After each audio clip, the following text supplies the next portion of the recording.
Hello everyone, मैं कल्याणी शर्मा आपका स्वागत करती हूँ हमारे चैनल बिजनेस गुरु में। हम लोग आप लोगों के लिए लेकर आए हैं बिजनेस मैनेजमेंट का कंप्लीट स्टडी मटेरियल, जो आपको कॉलेज लेवल, स्कूल लेवल में हेल्प करेगा, जिसमें हम आप लोगों को एक एक टॉपिक विद एक्सप्लेनेशन पढ़ा रहे हैं। तो प्लीज़ चैनल को सब्सक्राइब कीजिए और बेल आइकन ज़रूर प्रेस कीजिए ताकि वीडियो अपडेट्स आपको टाइम टू टाइम मिल जाए और अपनी स्टडी कंटिन्यू करते रहिए। आप लोगों के लिए हम लोग कंटिन्यू कंप्लीट मटेरियल लेकर आएंगे।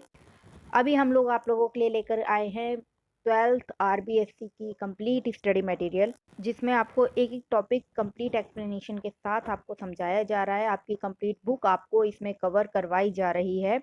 तो प्लीज़ चैनल पे बने रहिए, वीडियोस देखते रहिए, लाइक कीजिए, शेयर कीजिए और चैनल सब्सक्राइब ज़रूर कीजिए। हम लोग बीएम का 4th चैप्टर कर रहे थे, अभिप्रेरणा यानी कि मोटिवेशन, जिसमें हम अभिप्रेरणा का अर्थ और उसकी विशेषता देख चुके हैं। अब हम देखेंगे अभिप्रेरणा का महत्व, कि अभिप्रेरणा की इम्पोर्टेंस क्या है, क्यों इम्पोर्टेंट है। हम एक फर्म में कितने ही अच्छे कर्मचारी नियुक्त कर लें, कितने ही एग्जीक्यूटेड, कितने ही वर्क एक्सपीरियंस्ड बंदे हम लोग नियुक्त कर लें, लेकिन यदि उन्हें समय समय पर अभिप्रेरित नहीं किया जाता है तो उनकी कार्य कुशलता में कमी आती है। वो उतनी रुचि और कुशलता के साथ कार्य नहीं कर पाते हैं।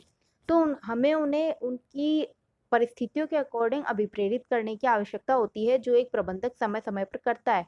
वो समय समय पर अपने कर्मचारियों को विभिन्न तरीकों से अभिप्रेरित करता है, उनकी गलतियों पर दंड के स्वरूप में, ताकि वो लापरवाह ना हो और पुनः ऐसी गलती ना दोहराएं, तथा अच्छे कार्य के समय उन्हें शाबाशी देकर, पुरस्कार देकर या बोनस के रूप में, ताकि वो और भी अधिक ज़्यादा से ज़्यादा कार्य कुशलता के साथ अपना कार्य पूरा करें।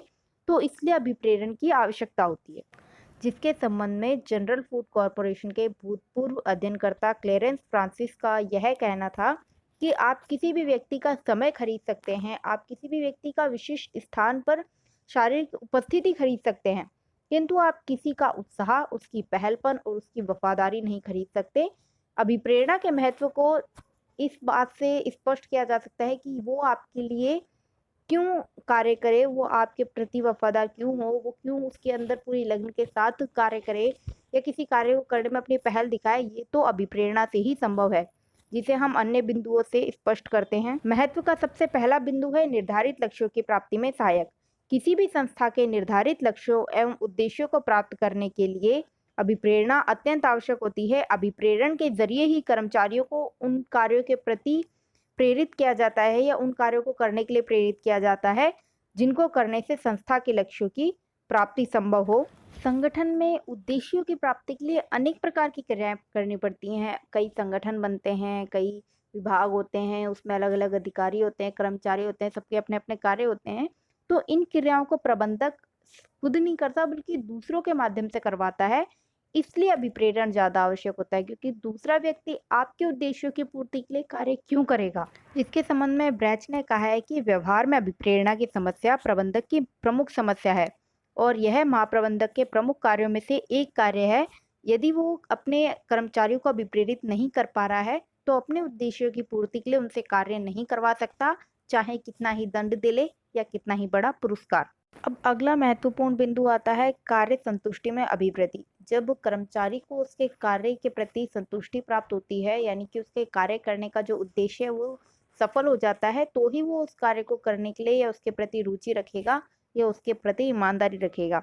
तो अभिप्रेरणा के द्वारा कर्मचारी द्वारा किए जाने वाले कार्य के प्रति उसकी रुचि पैदा करके उसके कार्य की महत्ता व उपादेयता का विश्लेषण करके कर्मचारी की कार्य संतुष्टि बढ़ाई जा सकती है। यदि एक कर्मचारी की कार्य के प्रति रुचि जागृत न की जाए तो वह कार्य के प्रति उत्साहित नहीं रहता है, बल्कि वह अपने लाभों की तुलना अन्य व्यक्तियों से प्राप्त लाभों से और तुलनात्मक दृष्टि से करने लग जाता है। यदि उसे ऐसा प्रतीत हो कि भाई उसके लाभ अन्य व्यक्ति के लाभों से ज्यादा हैं, तो वो अपने कार्य के प्रति संतुष्ट रहेगा। क्यों? क्योंकि उसे उसके कार्य करने के बदले जो भी लाभ प्राप्त हो रहे हैं वो अपेक्षाकृत या उसकी अपेक्षा पर खरे उतर रहे हैं। लेकिन यदि वो कम होते हैं तो वो असंतुष्ट रहेगा, फिर उसकी कार्य में उतनी रुचि नहीं रहेगी, क्योंकि वो सोचेगा मेरे काम करने का कोई फायदा नहीं है, मुझे मेरे प्रॉफिट नहीं मिल रहे हैं, मेरी आवश्यकताएं पूरी नहीं हो रही हैं।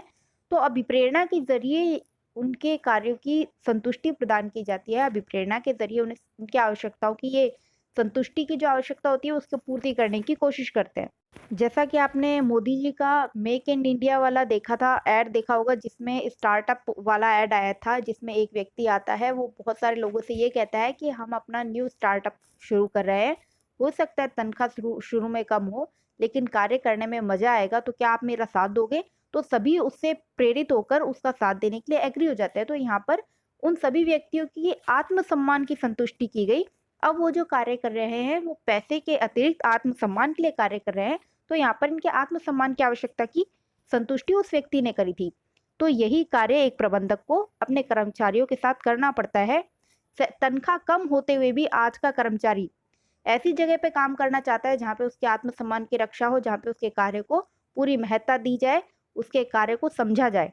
अगला महत्व आता है संसाधनों का सदुपयोग।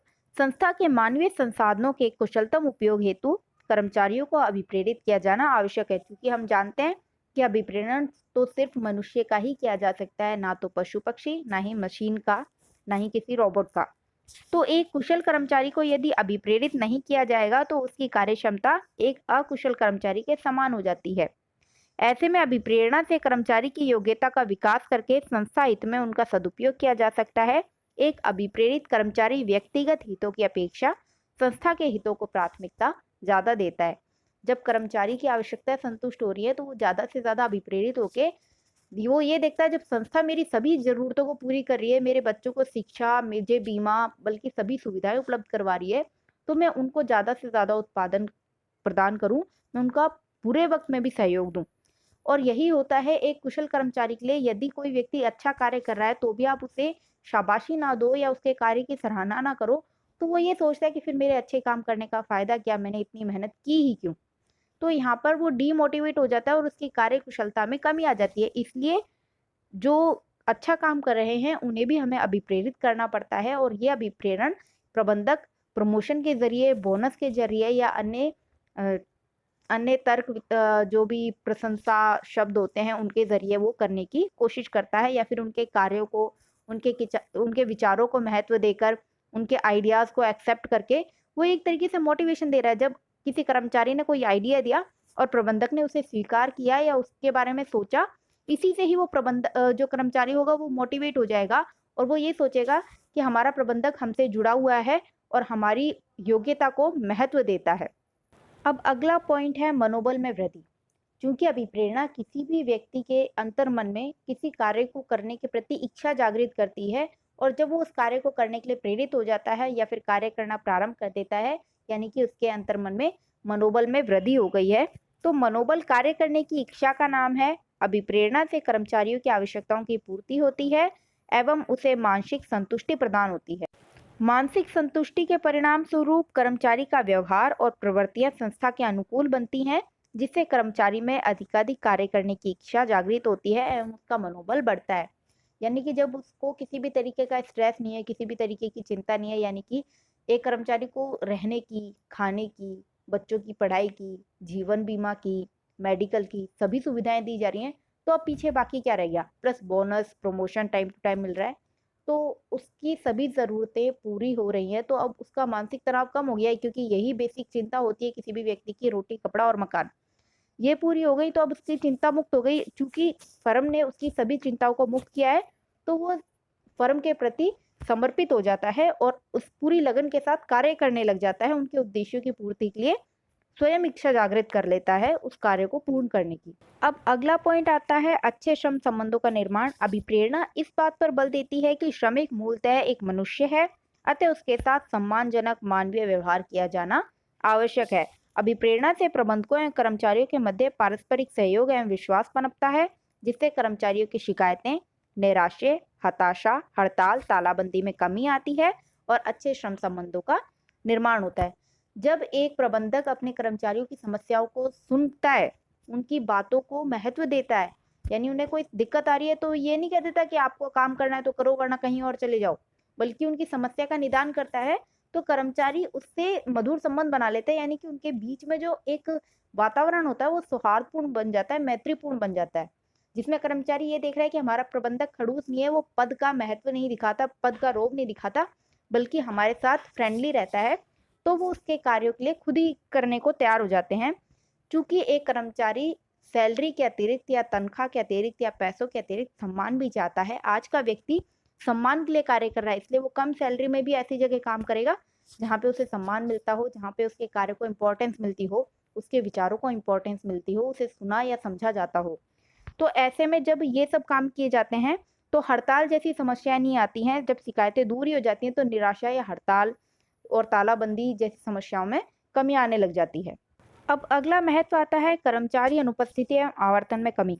अभिप्रेरित कर्मचारी अपने कार्य एवं वातावरण से संतुष्ट होते हैं। कार्य एवं लक्ष्यों को प्राप्त करने में वे अपना सकारात्मक सहयोग देते हैं, जिससे कर्मचारी अनुपस्थिति में कमी आती है। जब कोई कर्मचारी विभिन्न प्रकार से संतुष्ट है, सभी उसकी जरूरतें पूरी हो रही हैं, तो फिर वो पूरी लगन के साथ काम करता है। लेकिन जब भी वो किसी मानसिक तनाव से गुजर रहा होता है या उसको लगता है कि उसको उसके कार्य के बदले पूरा जो फीडबैक होता है या जो भी प्रतिफल है वो पूरा नहीं मिल रहा है, तो फिर वो उस कार्य में उतनी रुचि नहीं लेता, लापरवाही दिखाता है, शायद वो उस काम को करना भी नहीं चाहता। इसलिए अनुपस्थिति बढ़ जाती है। लेकिन जब हम उनकी आवश्यकताएं पूरी कर देते हैं तो वो उस कार्य के प्रति अपनी रुचि दिखाते हैं और सकारात्मक रूप से उस कार्य को करने के लिए तैयार हो जाते हैं। सकारात्मक रूप से का मतलब है अपनी स्वयं की इच्छा से, अपनी स्वयं की खुशी से वो उस कार्य को करने के लिए प्रेरित होते हैं। अभिप्रेरित कर्मचारी स्थायी रूप से संस्था में बने रहते हैं, जिससे श्रम आवर्तन दर में कमी आती है।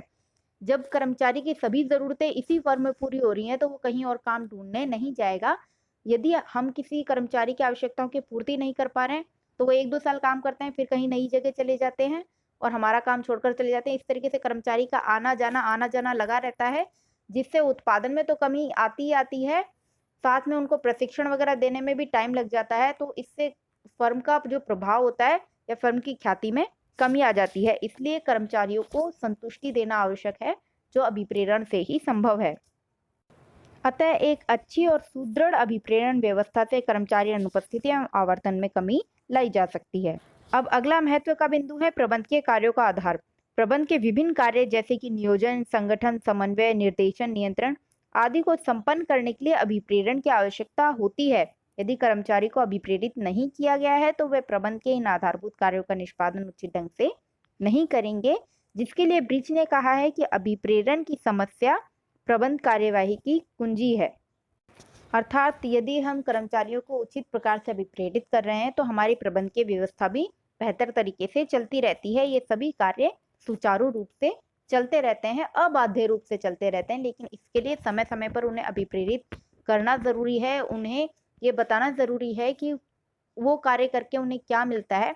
हमें कभी कभी उनको एक लक्ष्य देना पड़ता है, एक उद्देश्य देना पड़ता है जिसके लिए वो कार्य करें, तो ये लक्ष्य भी उनके लिए एक अभिप्रेरण होता है। अब आता है परिवर्तनों में सुविधा। कोई भी व्यक्ति हो या कोई भी कर्मचारी हो, वो जिस जोन में रह रहा है या जिस वातावरण में रह रहा है वो उसी में कंफर्टेबल हो जाता है और उससे बाहर निकलने की कोशिश नहीं करता। वो जिस तरीके से कार्य करते आए हैं वो वैसे ही कार्य करना चाहते हैं। तो ऐसे में कई बार हो जाता है जब कंपनी नए नियम लाती है, न्यू टेक्निक लाती है, तो उन्हें लगता है कि हमें ज़्यादा काम करना पड़ जाएगा या ये ज़्यादा मुश्किल है, वो ज़्यादा सरल था, उसमें ऐसे होता था।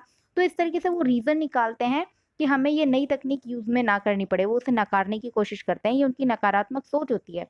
तो ऐसे में नए विचारों और नई तकनीकों के साथ उन्हें समायोजित करने के लिए प्रबंधक उन्हें अभिप्रेरित करता है, जिससे वो स्वयं उस नई तकनीक के प्रति जागरूक हों, उसमें रुचि लें। तो देखिए, इसमें सामान्यतः कर्मचारियों का परिवर्तन के प्रति नकारात्मक सोच रहता है। वे अपने इस नकारात्मक रवैये के कारण परिवर्तनों का विरोध करते रहते हैं। अभिप्रेरणा के द्वारा कर्मचारियों के इस नकारात्मक चिंतन को, जिस डर के कारण वो इसे अवॉइड करना चाहते हैं, उसको परिवर्तित किया जाता है सकारात्मक चिंतन में, ताकि वो उस न्यू टेक्निक या नए परिवर्तन या नवाचार में सहज हो सके। परिणामतः वर्तमान समय में त्वरित गति से होने वाले तकनीकी परिवर्तन, विषय वस्तु परिवर्तन आदि को कर्मचारी सहजता से स्वीकार कर लेते हैं। अब अगला आता है समूह भावना का विकास। अभिप्रेरण की क्रियान्विति से कर्मचारी संतुष्ट एवं लाभान्वित होते हैं तथा उनके मध्य स्नेह, सहयोग और सामंजस्य का भाव स्थापित होने लग जाता है।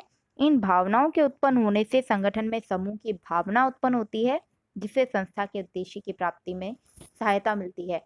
जब भी एक फर्म में अलग अलग विभाग बने हुए हैं, चाहे वो वित्त विभाग हो, विपणन विभाग हो, उत्पादन विभाग हो, मानवीय संसाधन विभाग हो, जब तक कि वो सभी एक दूसरे से सामंजस्य बिठाकर या तालमेल बिठाकर कार्य नहीं करेंगे, संस्था का एकमात्र जो उद्देश्य है जिसके लिए ये सभी विभाग बनाए गए हैं वो पूरा नहीं होगा। तो ऐसे में अभिप्रेरण के द्वारा ही उनकी आवश्यकताओं को संतुष्ट करके वो आवश्यकताएं कौन कौन सी होती हैं? जब हम उनकी समस्या निदान कर देते हैं तो उन्हें मानसिक शांति मिलती है।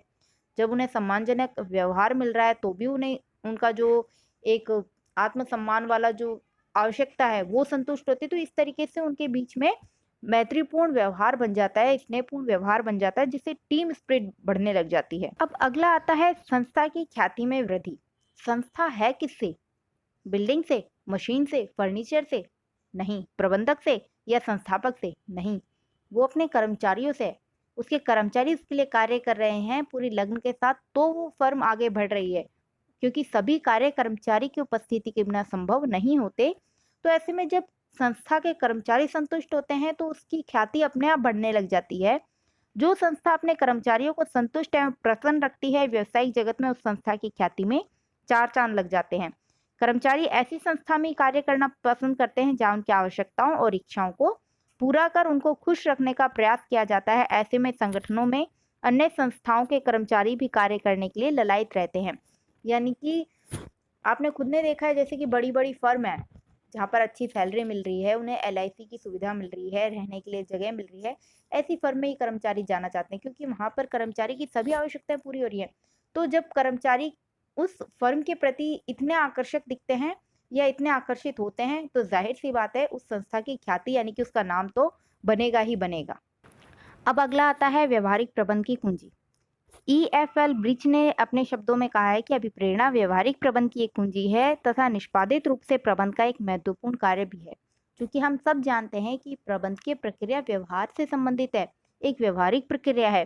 तो जाहिर सी बात है कि ये अभिप्रेरणा से भी जुड़ी हुई है, क्योंकि अभिप्रेरणा मानसिक संतुष्टि से संबंधित है, मनोवैज्ञानिक अवधारणा है जो व्यक्ति के व्यवहार को प्रभावित करती है। एक अभिप्रेरित व्यक्ति जितनी रुचि लग्न के साथ और उत्साह के साथ कार्य करेगा, एक निरुत्साहित व्यक्ति उस कार्य को उतनी उत्साह के साथ नहीं कर पाता। तो सभी प्रबंध के कार्यों में अभिप्रेरणा क्रियान्विति आवश्यक होती है। सभी वर्ग, सभी अधिकारी, सभी कर्मचारियों को अभिप्रेरित करना आवश्यक है। उन्हें उनकी गलतियों के लिए टोकना जरूरी है, उन्हें उनके अच्छे कार्यों के लिए प्रोत्साहित भी करना जरूरी है। यदि उन्हें प्रोत्साहित नहीं किया गया तो वो और बेहतर तरीके से काम करने के लिए प्रेरित नहीं होंगे। तो ये छोटी छोटी जो अभिप्रेरणा है वो उन्हें लंबे समय के लिए प्रोत्साहित करती हैं, लंबे समय के लिए अभिप्रेरित करती हैं। तो अभिप्रेरणा के क्रियान्वयन से ही प्रबंध के कार्यों में गति लाई जा सकती है। तो अभिप्रेरणा के महत्व का पॉइंट तो हमारे यहीं पे कंप्लीट हो गए। ये अभिप्रेरणा का चैप्टर भी इम्पोर्टेंट है, इसके नोट्स बना के चलो। ये एक एक निबंधात्मक प्रश्न बन रहे हैं जो एक एक सीक्वेंस या एक एक वीडियो में तुम्हें बताए जा रहे हैं। इनके नोट्स बनाकर चलो और इन्हें रिवाइज करते चलो। तो आज का टॉपिक अपना यहीं पे कंप्लीट होता है। अगली वीडियो में हम लोग आगे की स्टडी कंटिन्यू रखेंगे। तो चैनल पे बने रहिए, वीडियो लाइक कीजिए, शेयर कीजिए और चैनल सब्सक्राइब ज़रूर करते जाइएगा। बेल आइकन ज़रूर प्रेस कर लेना ताकि आपको वीडियो अपडेट्स मिल जाएँ। और कोई भी क्वेश्चन अगर आपको आपके माइंड में लगता है या कोई डाउट लगता है तो वो आप कमेंट बॉक्स में पूछ सकते हैं, आपको डेफिनेटली आंसर किया जाएगा।